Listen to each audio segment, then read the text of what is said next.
Hello, thanks for joining us. In this video, we're going to take a quick look at importing IFC files into Vertex BD. Importing IFC files into Vertex BD is a very quick and easy process in our latest versions of our software.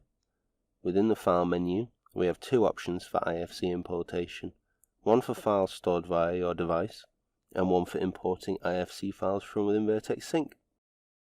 First, let's look at importing files from our device. We select the Import IFC option, and then a file browser window opens where we can navigate to our desired IFC files. Once we locate these, we select the IFC file we require and select Open.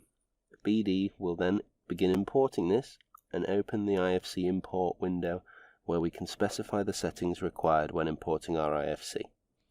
Here, things such as floors, objects, and geometric contents to be imported, facet or solid model, and a wide variety of placement settings are available to be amended should it be required for your desired building work.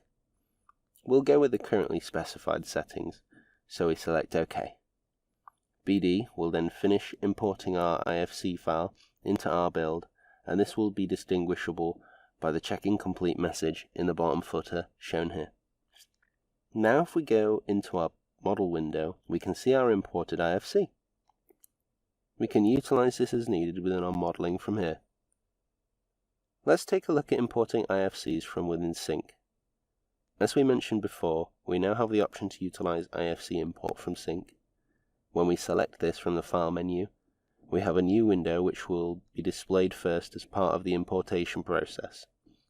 This time, Vertex opens a browser where we can select from Sync the IFC file we require. Within here, we have options to search via label, creator, author, date, etc. And we have the option to choose folders VXM and IFC to further search and narrow down from different IFC file types, from those from Vertex and from outside of Vertex. Let's search via sketch label for an example IFC to import. We double click to open the file, which then loads the IFC import window we saw previously. We will just select OK on this and use the default selected options, and as you can see, the IFC file loads into Vertex without issues. Using IFC files within Vertex BD has never been easier.